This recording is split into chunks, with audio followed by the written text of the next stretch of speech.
Assalamualaikum warahmatullahi wabarakatuh. Perkenalkan, nama saya Celestia dengan nomor 2002245 dari Departemen Administrasi Pendidikan. Pada kesempatan kali ini saya akan menjelaskan mengenai tentang manajemen humas.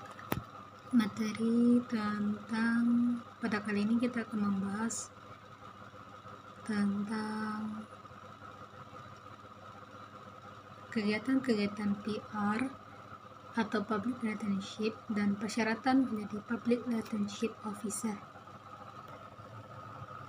Baik, kita bahas sedikit di sini apa itu Public Relationship itu atau Public Relationship itu.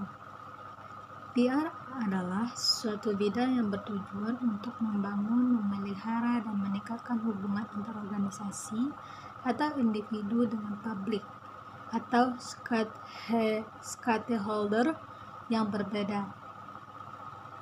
PR juga melibatkan kegiatan komunikasi yang strategis untuk mencapai tujuan organisasi dan mempengaruhi persepsi publik terhadap mereka. Menurut Mulyana tahun 2017 mengungkapkan bahwa PR melibatkan berbagai aktivitas komunikasi strategis seperti manajemen media, event planning, advokasi, dan komunikasi internal yang bertujuan untuk mendukung tujuan organisasi dan membangun kesadaran serta pemahaman yang baik di antara pemangku kepentingan semuanya. Dan Pusanti serta Leliana pada tahun 2018 juga mengemukakan bahwasannya PR adalah teknik yang berkelanjutan dari upaya pengelolaan agar mendapatkan tanggapan positif, definisi dari pelanggan, pegawai, dan publik yang lebih luas. Program yang membantu satu organisasi untuk saling memahami lingkungannya, serta hubungan antar organisasi dengan publik itu memiliki peran yang sangat penting di dunia bisnis ataupun komunikasi. Hubungan baik antara organisasi dengan publik dapat membawa berbagai manfaat, antara lain kesadaran dan popularitas, yang kedua kredibilitas dan kepercayaan, yang ketiga dukungan dan loyalitas, yang keempat pengaruh dan pemahaman, serta yang terakhir yaitu penyelesaian konflik. Nah, sesuai judul di atas kita akan membahas kegiatan-kegiatan PR atau Public Relations. Dalam sebuah organisasi, humas berperan mengkomunikasikan segala hal yang berkaitan dengan masyarakat dan organisasi. Peran humas yang paling utama adalah membangun hubungan baik antara satu sama lain dan saling menguntungkan. Kegiatan-kegiatan PR yaitu yang pertama media relation. Dalam kegiatan PR ini, media relation ini memainkan peran penting dalam membangun hubungan dengan media. Melalui penulisan rilis pers, mengatur wawancara, diskusi, PR dapat meningkatkan awareness dan citra positif dari organisasi. Kegiatan ini memungkinkan PR untuk mengkomunikasikan pesan yang sesuai dengan publik dan sesuai dengan saluran media yang tepat tentunya. Langkah yang kedua yang dilakukan kegiatan-kegiatan PR itu yaitu event planning. Event planning yaitu perencanaan dan pelaksanaan secara promosi, juga merupakan kegiatan yang tidak boleh diabaikan dalam PR, seperti konferensi pers, peluncuran produk, acara amal, dan contoh kegiatan yang dapat meningkatkan kesadaran publik terhadap organisasi. Melalui event ini, PR dapat menyampaikan pesan dan cara yang menarik serta berkesan pada publiknya. Yang ketiga, kegiatan selanjutnya yaitu krisis manajemen.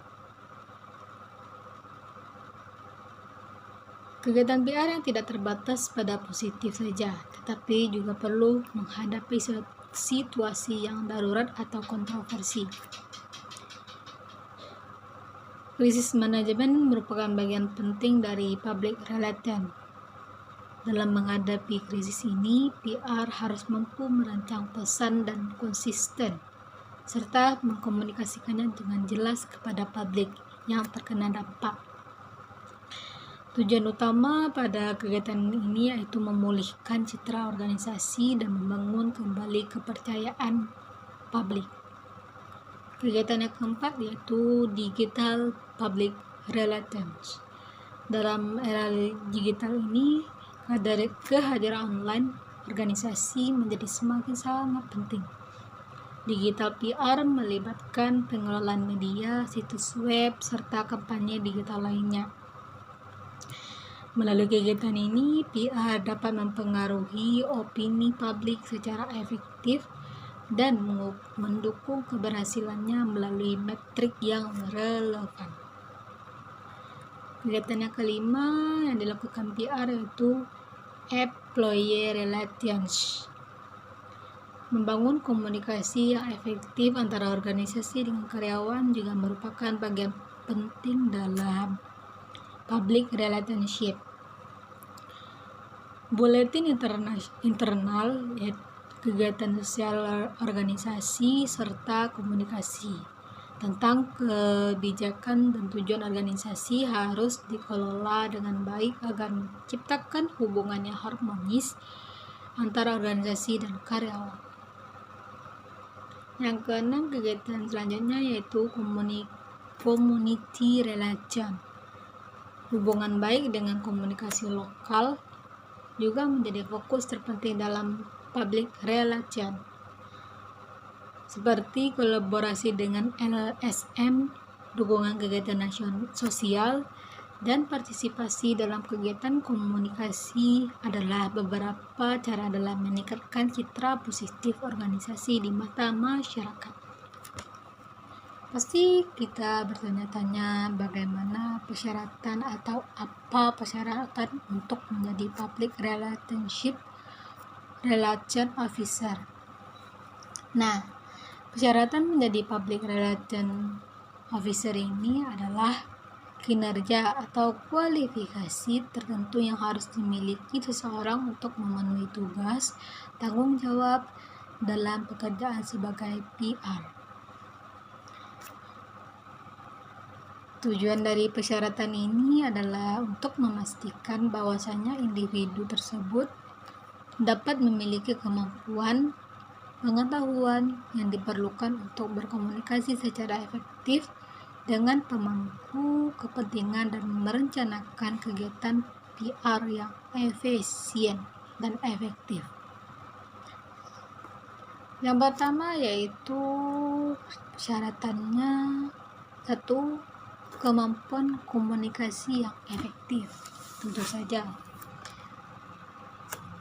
langkah-langkah yang dapat dilakukan yaitu dapat menyampaikan pesan secara persuasif.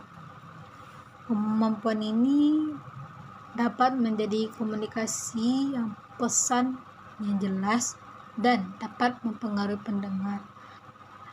Adalah keterampilan yang penting bagi seseorang public relation officer. Yang kedua, berinteraksi dengan berbagai pemangku kepentingan. Public relation officer ini harus juga mampu berkomunikasi dengan pihak yang terlibat seperti media, klien, masyarakat umum, dan lain-lainnya. Yang kedua yaitu pemahaman mendalam tentang organisasi, yang memiliki poin-poin. Yang pertama, mengetahui tujuan, nilai-nilai, dan misi organisasi tersebut. Seseorang public relation officer ini harus memiliki pemahaman mendalam tentang tujuan dan nilai-nilai organisasi yang mereka wakili, karena Untuk apa kita bergabung dalam public relation officer ini, tapi tidak tahu apa misi, visi, tujuan, dan nilai-nilai yang ada di dalam organisasi tersebut. Karena itu merupakan suatu inti agar kita dapat mengembangkan diri tanpa memiliki tujuan, visi misi yang jelas, nilai-nilai yang jelas. Untuk apa didirikannya public relation officer ini gitu. Yang poin yang kedua, menyusun pesan yang konsisten dan relevan. Kemampuan menyusun pesan ini bertujuan untuk dapat mencapai tujuan dan nilai-nilai organisasi yang dianggap penting bagi seorang public relations officer. Serta yang ketiga, memiliki kreativitas yang dapat mengembangkan ide-ide kreativitas dalam kampanye serta meningkatkan dan mempengaruhi publik secara mendalam. Yang keempat, keterampilan menulis yang baik, seperti menyusun teks yang bermakna dan menarik. Tentu saja public relations officer ini harus memiliki keterampilan dalam menulis yang baik dan menyusun teks yang bermakna dan menarik bagi pembaca ataupun pendengarnya. Keterampilan menulis ini juga diperlukan dalam menyusun seperti merilis press conference, pidato, serta materi PR lainnya. Yang kelima, profesi di bidangnya.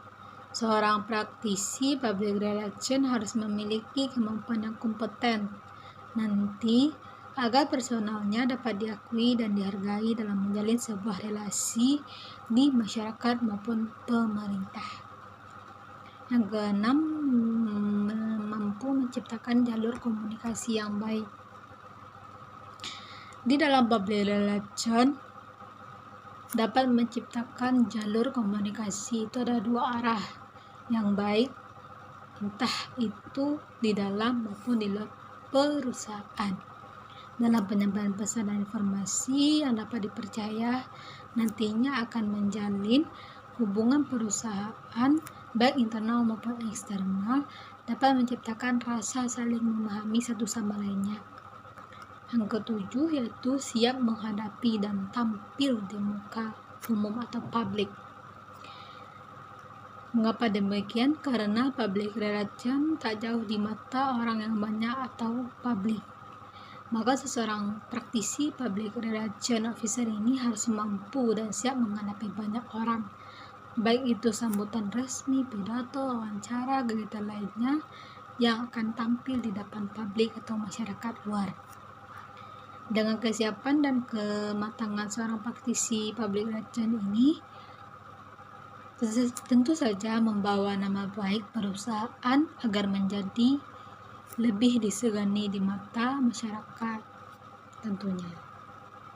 Yang kedelapan, mampu membina relasi kerjasama antara berbagai pihak lainnya. Seorang praktisi public relation harus mampu membina suatu jalinan hubungan yang baik terhadap pihak-pihak tertentu yang dituju oleh perusahaan agar dapat saling menguntungkan dan memahami satu sama lainnya. Yang kesembilan, mampu berkomunikasi terkait krisis perusahaan. Tak dapat dipungkiri bahwa situasi krisis di perusahaan dapat terjadi kapan saja. Ketika halnya tersebut terjadi kepada seorang praktisi public relation, dapat diharapkan mampu ikut andil bersama tim manajemen yang ada di perusahaan. Ketika krisis terjadi, biasanya akan menjadi target banyak media. Dalam kondisi ini, public relation officer ini mempunyai tanggung jawab sebagai spokesperson atau juru bicara untuk menyaksikan dan menyelesaikan krisis yang terjadi dan menghadapi media massa. Dan pentingnya persyaratan PR tadi dapat diperlukan dalam public relationship officer. Yang pertama, kemampuan komunikasi yang efektif, pemahaman mendalam tentang organisasi, kreativitas, keterampilan menulis, serta siap untuk tampil dan menghadapi muka di depan umum. Mungkin itu saja yang dapat saya sampaikan. Mohon maaf apabila ada salah kata dan salah pengucapan. Saya sudahi dengan Assalamualaikum warahmatullahi wabarakatuh.